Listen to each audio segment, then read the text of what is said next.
Have you ever wondered how a single strand of gray hair might shift your entire perspective on life? This ancient tale from one of the Buddha's past lives offers an illuminating example of how a small reminder of impermanence can spark a profound awakening, and by hearing it, one might discover a gentler, wiser way to live. One clear night under the starlit skies of Jetavana, the disciples sat in quiet admiration for the Blessed One. They recalled his worldly renunciation in this life, how he had abandoned princely luxuries to seek a higher truth. Their voices carried gentle awe, noting how he guided them to set aside trivial pursuits and focus on purifying the mind. The Buddha, taking his seat among them, asked gently what stirred their hearts so deeply. When they replied that they were praising his own renunciation, he explained that such a sacrifice for the sake of wisdom was not a new impulse. Rather, he had undertaken similar steps many lifetimes ago. At this, the disciples leaned in, curious to hear the master's compassion in earlier eras.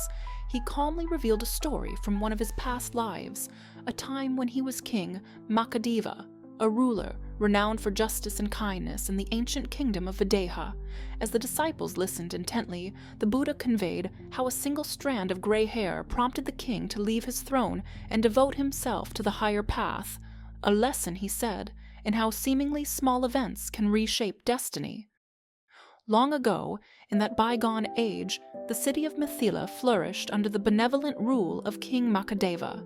So vast was his lifespan that people whispered he had reigned as prince, viceroy, and monarch for countless years, surrounded by ministers who praised his unwavering fairness and subjects who found comfort in his justice.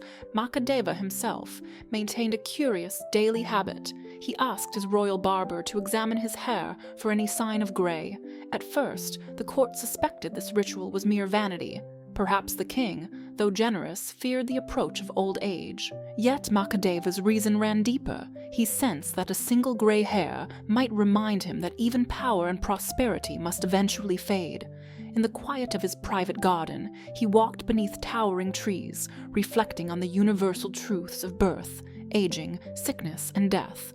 Although he appeared to have endless years to reign, he suspected that one day he would see the mark that would signal it was time to seek a higher wisdom. Eventually, that day arrived. The barber's voice shook as he respectfully announced the discovery of one silver strand among the king's raven-black locks. The moment Makhadeva heard that, a wave of deep awareness crashed over him. Even long lives end, he thought. I must not remain attached to an illusion of endless time. At this realization, the king felt a tremor of urgency. Though he had decades, if not centuries, left to his life, he envisioned the hands of mortality drawing ever nearer.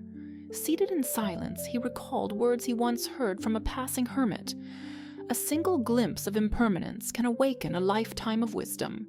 He decided, then and there, to renounce his throne, lest he waste another hour in worldly distraction. Within days, King Makhadeva summoned his eldest son and all his ministers to the palace. He calmly announced that gray hairs had come upon him and that he wished to leave the throne, granting governance of Videha to a younger generation. The ministers stood speechless, uncertain how to react. They insisted that the kingdom needed his leadership and that he was nowhere near frail, but the king, steadfast, explained that he had ruled long enough and now desired to follow a contemplative path. He spoke of the worthlessness of clinging to material splendor, reminding them that the real treasure lay in understanding life's transient nature. He told his son that a ruler must be grounded in compassion and justice, and that if the son could carry these ideals, Videha would continue to thrive. The new heir, both honored and anxious, accepted the crown, realizing that his father's choice was motivated by a rare clarity of purpose rather than despair or fatigue. Before departing, Makhadeva offered a generous reward to the barber who had revealed the gray hair. It was said that the barber, awed by such a gesture, bowed low in gratitude. That simple act sealed the king's resolve. He gathered only the barest necessities and walked away from the city's grand arches, heading to a lush and secluded sanctuary known as Makhadeva's Mango Grove, where ascetics and seekers of wisdom often gathered. Makhadeva settled in the cool shade of the mango grove, where the dense foliage muffled the sounds of the outside world. He rose with the sun to practice meditation, cultivating the 4 perfect states: loving kindness, compassion, appreciative joy, and equanimity. He reflected that a wise person must turn inward, mastering the ever-shifting mind rather than clinging to fleeting glory. In this sanctuary, he embraced a humble life, gathering his own food and sleeping in a small hut of woven leaves. Occasionally, wandering hermits or ascetics would cross his path, sensing the royal bearing in the figure who now wore only simple garments. When they asked why he had come, he would softly explain how the single strand of silver awakened him to life's impermanence. Some travelers laughed, calling it a trifling cause. Others were inspired, grasping the deeper truth behind his transformation.